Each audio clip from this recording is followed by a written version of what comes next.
May you this day be blessed.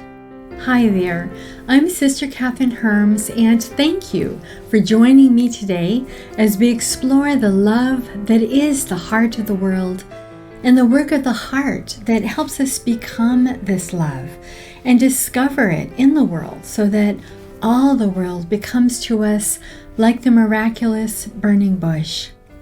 We have been invisibly stamped with the signature, the seal of the God who bends over us with such tenderness. I call this work of the heart work. Heart work exists because people realize they've come to a place in their life where they want spiritual direction. Maybe there are too many options, or maybe there seems to be no options at all. Perhaps they have new eyes to see, or perhaps they're longing for this new sight. Some have touched the sunrise within their soul and want more. Others are longing for this spiritual gift. Sometimes our hearts are filled with nagging questions that run like background music in our life. Do I matter to God? Does God see me? Does God hear me? Does God get what's happening to me and what it means? In heart work, we answer the essential question: who am I now in this situation of my life and in these relationships? To learn more about heart work and what God has led me to do in the world, or just to stay in touch, visit touchingthesunrise.com. This year's Christmas season is not laden with the expectations of extended family celebrations or festive Christmas meals. We don't really have dreams of open doors to visitors who've come to share the joy of the days of rest and peace that can fill the Christmas season. Pandemic loss and grief weigh upon these Christmas days. They bring shadows to our hearts this year. Perhaps we feel empty, like the world has stopped. Worry for the future seeps into the celebration of God with us, who was born among us.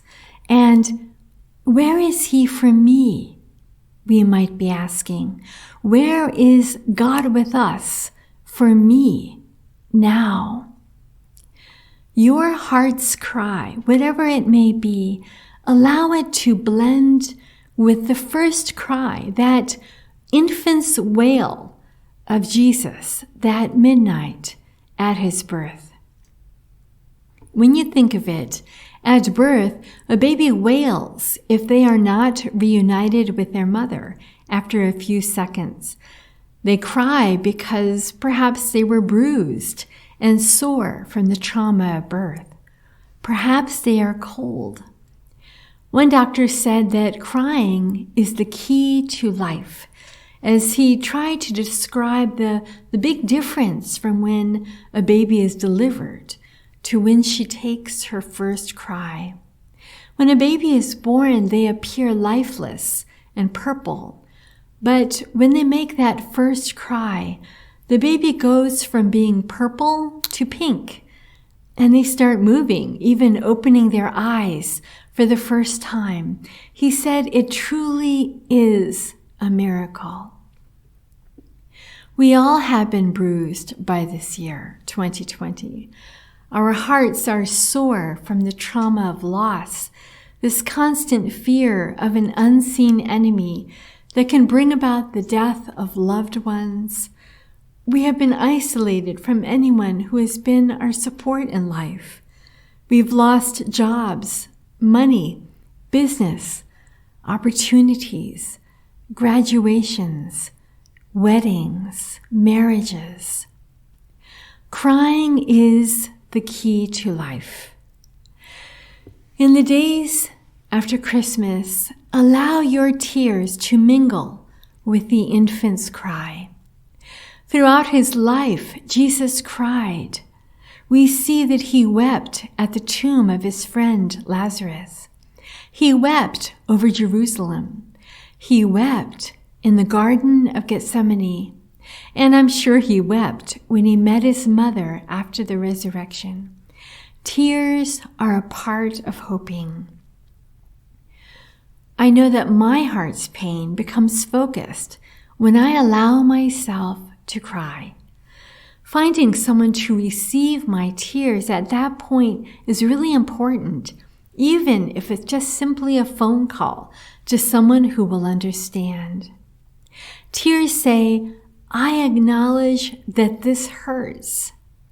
Tears cleanse and heal my heart's brokenness and sorrow. Tears say that they make a way for the miracle of life, new hope, renewal. Jesus' tears were shed at moments when the birth of renewal was underway. New life for Lazarus, or entering into the drama of the Passion as he wept over Jerusalem, or the new life that would emerge from the Passion into resurrection. At every moment, Jesus is working something new upon the face of the earth. The Holy Spirit is even at this moment being poured out upon all peoples, being poured out upon you. Jesus' human tears shed at moments of disappointment or grief or fear, his tears kept him steady and present in the emptiness of all that was missing, of all that he was living. Tears, in a sense, keep us from running away. Tears help us bridge isolation as we reach out to another or allow ourselves to hold the pain of someone else. Tears keep us present until the dawn begins to break.